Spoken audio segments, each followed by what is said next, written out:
Hey everyone, this is Mohsin Raza और आप देख रहे हैं मेरे यूट्यूब चैनल प्लानिंग पॉइंट। तो आज की इस वीडियो में हम देखेंगे कि हम सैलरी स्लिप किस तरह बनाएंगे, वो भी MS एक्सेल में, फुली रिस्पॉन्सिव और बहुत ही इंटरेस्टिंग वे में। तो देखिए, ये हमारे पास सैलरी स्लिप है, बिल्कुल एक्यूरेट वर्क कर रही है। आप हर एम्प्लॉय का अलहदा से डाटा एंटर करवा रहे हैं। उनकी सैलरी स्लिप भी ऑटोमेटिक आपके पास शो हो रही है। उनका नेटवर्थ, नेट सैलरी, डिडक्शन और अर्निंग जितनी भी इस मंथ में हुई है वो सब आपके पास शो हो रही है। तो वीडियो की तरफ चलने से पहले अगर आपने हमारा चैनल सब्सक्राइब नहीं किया तो लाजमी सब्सक्राइब कीजिएगा और बेल आइकन लाजमी क्लिक कीजिएगा ताकि आपको आने वाली हर नई वीडियो का नोटिफिकेशन मिलता रहे। तो चलिए अब हम वीडियो की तरफ चलते हैं।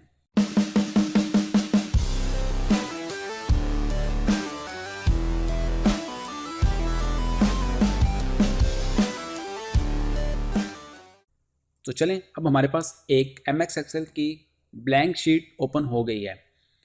तो हम इसमें सैलरी शीट बनाना चाह रहे थे, तो हम चलते हैं हमारे पेज लेआउट में और यहाँ से मार्जिन नैरो कर देते हैं। नैरो से क्या होगा, यहाँ से तो आपको डिफरेंस नहीं शो हो रहा होगा, लेकिन आप देखेंगे कि अब हम इसको पेज लेआउट में जाते हैं और यहाँ पे क्लिक करेंगे तो हमें एक A4 पेज का साइज़ ऑटोमेटिक शो हो रहा होगा, क्योंकि हमने सैलरी स्लिप इसी पे डिज़ाइन करनी है। A4 पेजेस पे आप अपने साइज़ के मुताबिक कोई भी पेज डिज़ाइन कर सकते हैं। अब मैं अपनी रिक्वायरमेंट के मुताबिक सेल्स को शिफ्ट कर रहा हूँ।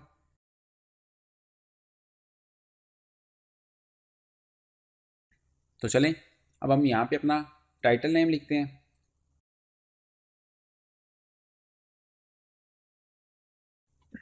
ये हमारे पास टाइटल नेम शो हो गया। अब यहाँ पे हमने छोटी सी लाइन में यहाँ पे इंटर करवा देते हैं कि हमारी ये एम्प्लॉय सैलरी स्लिप है।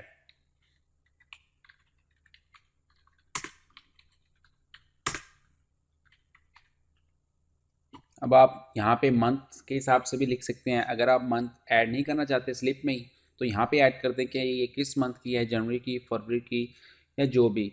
मैं यहाँ पे इंटर नहीं करवा रहा, तो मैं सिंपली यहाँ पे एक एम्प्लॉय सैलरी स्लिप लिख देता हूँ। अब नीचे सबसे पहले हमारे पास आता है एम्प्लॉय ID। सेकंड नंबर पे हमारे पास एम्प्लॉय का नेम एंड देन उसका डेजिग्नेशन। डेजिग्नेशन के बाद हम उसका डिपार्टमेंट लिखेंगे कि वो किस डिपार्टमेंट से बिलोंग करता है एंड लोकेशन और उसकी बैंक डिटेल्स। ये हमारी सैलरी स्लिप पे कुछ बेसिक इंफॉर्मेशन होती हैं जो हम यहाँ पे इनपुट करवा देते हैं, इसको बोल्ड कर देते हैं। आप इसकी फॉर्मेटिंग अपने हिसाब से जो मर्ज़ी कर सकते हैं, जैसे मर्ज़ी आप चाहते हैं कर सकते हैं। चलिए, एक पोर्शन तो हमारे पास कंप्लीट हो गया। मैं इसको सिंपली बॉर्डर दे देता हूँ।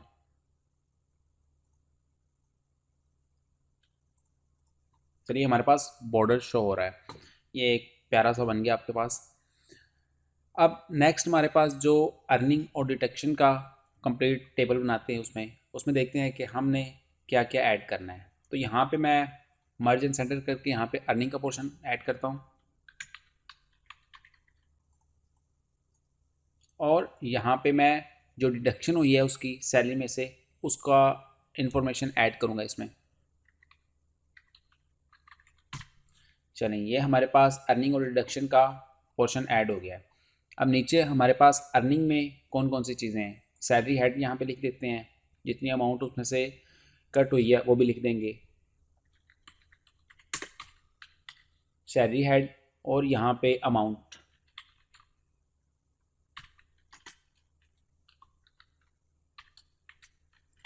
चलिए, देखिए हमारे पास सैलरी हेड और अमाउंट सेम, यही हम कॉपी करके यहाँ पे पेस्ट कर देते हैं।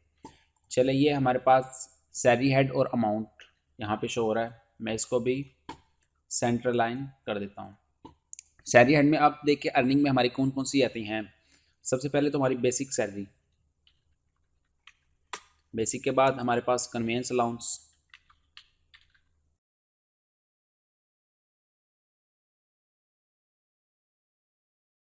चलिए ये हमारे पास कुछ बेसिक इन्फॉर्मेशन थी जो हमने ऐड कर दी है।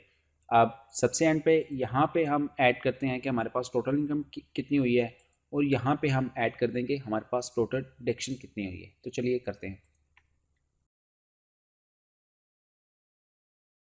तो चलिए हमारे पास एक टेबल तो बन गया है। अब इस टेबल को हम बॉर्डर दे देते हैं यहाँ पे। ये हमारे पास बॉर्डर हो गया है। ये तो हमारे पास इन अर्निंग और डिडक्शन का पोर्शन बन गया है। अब हम ऐड करना चाह रहे थे कि टोटल सैलरी कितनी, डिडक्शन भी कट हो जाए उसमें से, अर्निंग में से, और एंड पे हमारे पास नेट सैलरी आ जाए, हमारे पास टोटल सैलरी कितनी बनी है।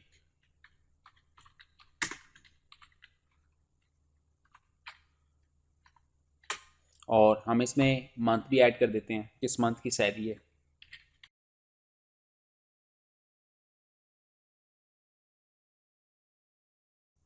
तो चलिए अब हमारे पास एक टेम्पलेट बन गया है एक सैलरी स्लिप का, कि हम सैलरी स्लिप में जो जो बेसिक चीज़ें होती हैं हमने वो सब ऐड कर ली हैं। अब जो मेन चीज़ रहेगी हमारे पास वो ये है कि हमने इसमें डाटा इनपुट करवाना है। तो वह कैसे करवाना है, तो मैं एक एक्स्ट्रा शीट ले लेता हूँ। यहाँ पे लेफ़्ट कॉर्नर पे आपके पास शीट 1 के साथ प्लस का ऑप्शन है, यहाँ पे क्लिक करेंगे तो आपके पास एक नई शीट बन जाएगी। हम इसमें सारा डाटा इनपुट करवाएंगे। एक दफ़ा आपको दिक्कत होगी, आपको एम्प्लॉय आईडी, नेम वगैरह, डिपार्टमेंट, सारा उसका एक दफ़ा डाटा इनपुट करवाना पड़ेगा एक टाइम। आप इसमें एक टाइम बेसिक सैलरी वगैरह जो हम ऐड कर देते हैं, हाँ बाकी अलाउंस वगैरह जो रेंट वगैरह वो सेम ही रहते हैं, कुछ चीज़ें चेंज करनी पड़ती हैं। तो एक दफ़ा आप ऐड कर लेंगे तो बाद में नेक्स्ट मंथ आपको थोड़ी सी चेंजिंग करनी पड़ेगी। तो इसमें कोई मुश्किल नहीं है, आप एक दफ़ा एम्प्लॉयज़ का डाटा इनपुट करवा देंगे।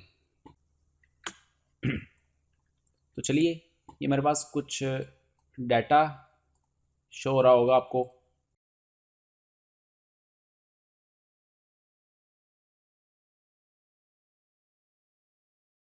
तो ये हमारे पास एक डाटा मेरे पास पहले से बना हुआ है।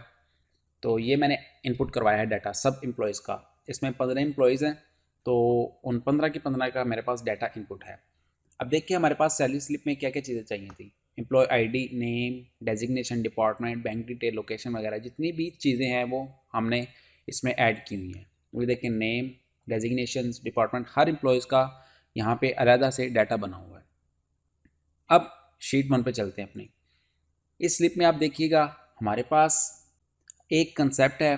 आप देखें अर्निंग, अर्निंग जो होगी टोटल अर्निंग इन सब का सम अप है। तो यहाँ पे हम फार्मूला ऐड करेंगे, इज इक्वल टू सम। अब देखें यहाँ पे हम इसको ड्रैग करके सबको सिलेक्ट कर लेंगे और ब्रैकेट को बंद कर देंगे।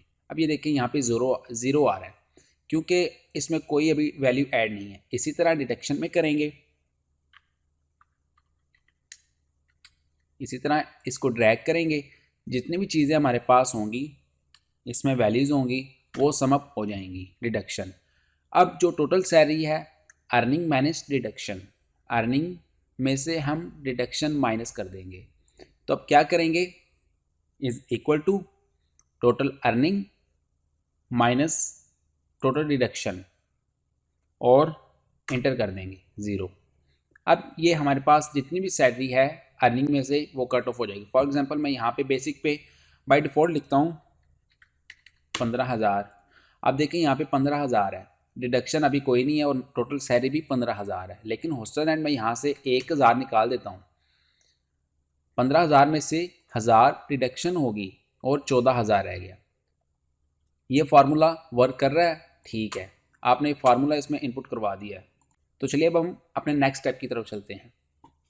हम एम्प्लॉय आईडी से सबको सर्च करना चाहते हैं। मान लें कि हमारे पास एम्प्लॉय आईडीज़ है, हम नहीं चाहते कि हर एम्प्लॉय का नाम लिखें तो उसकी डिटेल आए। हम सिंपली एम्प्लॉय आईडीज़ क्लिक करेंगे तो हमारे पास उसका पूरा डाटा हमारे पास आ जाएगा। फॉर एग्जांपल ये देखें एम्प्लॉय नेम है, डेजिग्नेशंस वगैरह है, और सबसे पहले एम्प्लॉय आईडी है 1 2 3 4। यहाँ पे कोई भी नंबर हो सकता है। एम्प्लॉयज़ आईडीज़ जो आपने उन्हें दी हुई हैं, आपने उन्हें स्पेसिफिक आईडीज़ दी हुई है, आप उन आईडीज़ से उनका डाटा एक्सेस करेंगे। तो चलिए शीट 1 में एम्प्लॉय आईडी में यहाँ पे क्लिक करके हम अपने डाटा बार में चलते हैं। यहाँ पे रिबन बार में आपको डाटा का मेन्यू शो हो रहा है, आपने डाटा पे क्लिक करना है और आपको यहाँ पे शो हो रहा होगा डाटा वैलिडेशन। आपने यहाँ पे क्लिक करना है और डाटा वैलिडेशन फर्स्ट ऑप्शन है, अलाउ। यहाँ पे आपने लिस्ट सेलेक्ट करना है। लिस्ट सेलेक्ट करेंगे तो आपके पास सोर्स मांग रहा है, तो आपने सोर्स क्या देना है।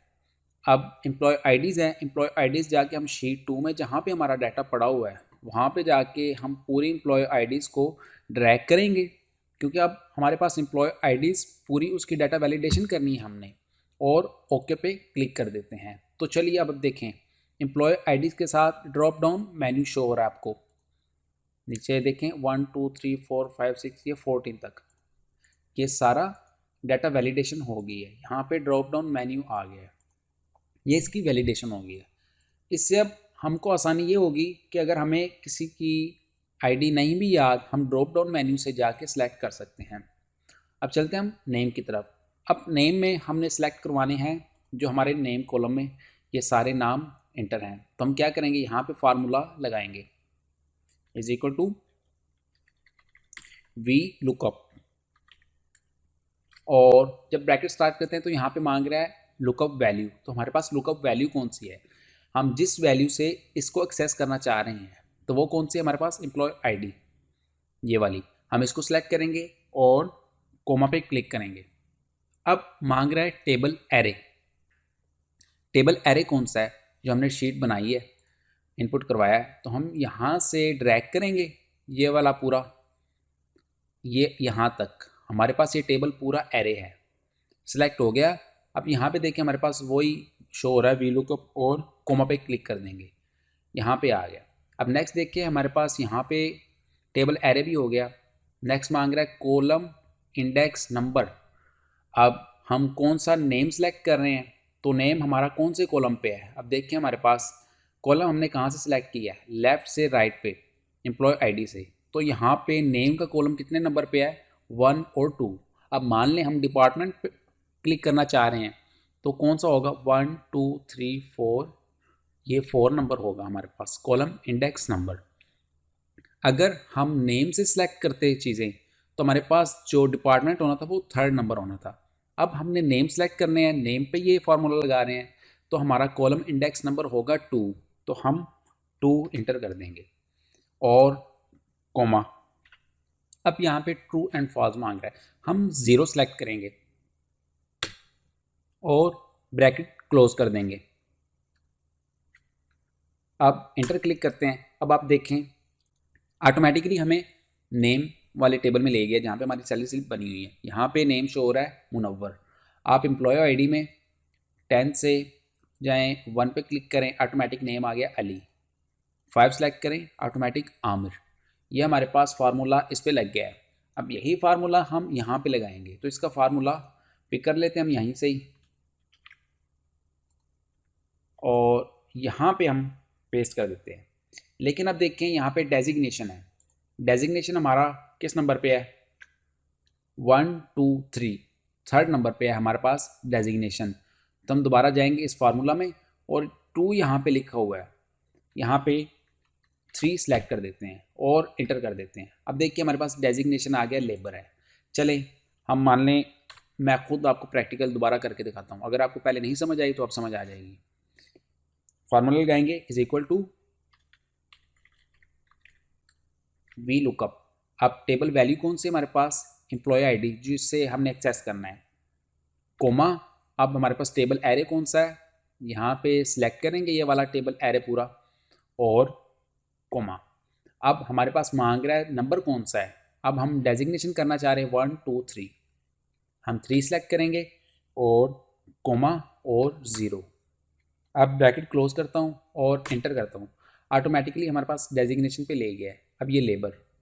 इसी तरह डिपार्टमेंट में जाएं तो यहाँ पे 2 की जगह हम क्या लिखेंगे, 4, क्योंकि हमारा डिपार्टमेंट 4th नंबर पे, 1 2 3 एंड 4, 4th नंबर पे डिपार्टमेंट है। अब इसी तरह से हम यहाँ पे पेस्ट करते हैं Ctrl+V से, और यहाँ पे क्या लिखेंगे, 2 की जगह 5, क्योंकि हमारी लोकेशन 5th नंबर पे है। और सेम इसी तरह हम यहाँ पे 2 की जगह लिखेंगे 6। चलिए हमारा ऊपर वाला पोर्शन कंप्लीट हो गया, एम्प्लॉय आईडी, नेम, ये वगैरह वगैरह। अब इसको आप अपनी मर्ज़ी से अलाइन कर सकते हैं, या एंड पे कर लें या अभी कर लें, जैसे आप चाहें आप अलाइन कर सकते हैं। ये हमारा एक पोर्शन कंप्लीट हो गया। अब हमारी बेसिक सैलरी, इस पे भी वही फार्मूला लगना जो हमने पहले लगाया था। 5 की जगह हम क्या लगाएंगे, यहाँ पे हम लगाएंगे 8। बेसिक सैलरी हमारे पास आ गया क्योंकि हमने 8 नंबर पे बेसिक यूज़ किया, 7 नंबर पे हमने मंथ यूज़ किया हुआ है, या मंथ लास्ट में ऐड करेंगे। बेसिक सैलरी हमारे पास 8 नंबर पे है। अब यहाँ पे पेस्ट करते हैं और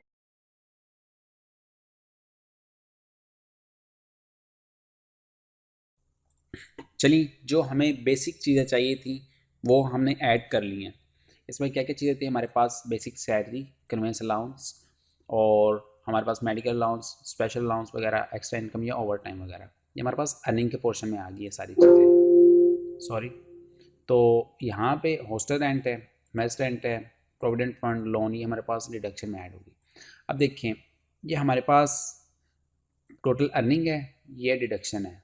इसमें से ऑटोमेटिकली फार्मूला हमने जो यूज़ किया था उससे टोटल सैलरी सम अप होके नीचे यूज़ हो रही है। अब हम यहाँ पे सिलेक्ट करते हैं कोई भी आईडी 12, हमारे पास ऑटोमेटिकली यहाँ पे नीचे सैलरी आ गई। ऑटोमेटिकली फार्मूले से सम अप होके डिडक्शन होके नेट सैलरी हमें शो हो रही है। हम ज़रूरी नहीं यहाँ पे ड्रॉप डाउन से शो करेंगे, हम यहाँ से खुद ब खुद भी लिख सकते हैं। 10th आईडी या एम्प्लॉय आईडी इंटर करेंगे, ये हमारे पास पूरा उसका डाटा आ जाएगा, उसका designation, department, location, bank detail और सैलरी पूरी। अब हमारे पास एक पोर्शन रह गया है मंथ का, किस मंथ की है। दोबारा जाएं, यहाँ पे देख के हमारे पास 1 2 3 4 5 6 7 नंबर पे मंथ का कॉलम है। हम यहाँ पे फार्मूला पेस्ट करेंगे और यहाँ पे हम 7 इनपुट करवा देंगे, और जब इनपुट करेंगे तो ये अक्टूबर हमारे पास मंथ शो कर रहा है। हम यहाँ पे जब कोई भी चेंज करेंगे, फॉर एग्जांपल ये देखिए मंथ ऑटोमेटिकली चेंज हो जाएगा, ये मंथ का ऑप्शन है। तो ये थी हमारे पास जो बेसिक्स होती हैं सैलरी स्लिप की। अब हमने डाटा इनपुट करवा दिया है, अब इसको प्रिंट करवाना है। जब आप प्रिंट करवाएंगे तो आप इसका एक मार्जिन सेट करेंगे, प्रिंट एरिया हम यहाँ से सिलेक्ट कर लेते हैं और यहाँ तक या फिर यहाँ तक जितनी हमें चीज़ चाहिए। यहाँ पे जाएंगे हम पेज लेआउट में और प्रिंट एरिया में जाके सेट प्रिंट एरिया सेलेक्ट कर देते हैं। अब ये देखिए हमारे पास एक बॉर्डर बन गया है साइड पे, ये प्रिंट एरिया बन गया है। अब हम इसको कॉलम्स को ख़त्म कर सकते हैं, यहाँ पे कोई भी कलर ऐड कर सकते हैं। ये देखिए बिल्कुल वाइट हो गया है, और सैलरी स्लिप का जो कलर होता है, अब आप कोई भी कलर इसे दे सकते हैं। मैं सैलरी स्लिप वाला कलर जो हम यूज़ करते हैं बेसिकली, ये वाला कलर दे दिया। अब जब आप इसे प्रिंट करेंगे तो ये देखिए आपके पास एक प्यारी सी सैलरी स्लिप बन गई है। अब आप इसे प्रिंट कर सकते हैं और हर एम्प्लॉय का डाटा आप इजीली एक्सेस कर सकते हैं, और रेगुलरली आप इसमें डाटा की चेंजिंग करके आप इससे डाटा की स्लिप निकाल सकते हैं। तो उम्मीद करता हूँ आपको इसकी समझ आई होगी। तो नेक्स्ट इंशाल्लाह हम रिज़ल्ट कार्ड भी MS एक्सेल पे डिज़ाइन करेंगे। तो तब तक के लिए अपना ख्याल रखिएगा, और अगेन अगर आपने हमारा चैनल सब्सक्राइब नहीं किया तो लाजमी सब्सक्राइब कीजिएगा और बेल आइकन लाजमी क्लिक कीजिएगा, ताकि आपको आने वाली हर नई वीडियो का नोटिफिकेशन मिलता रहे। अपना ख्याल रखिएगा। अल्लाह हाफिज़।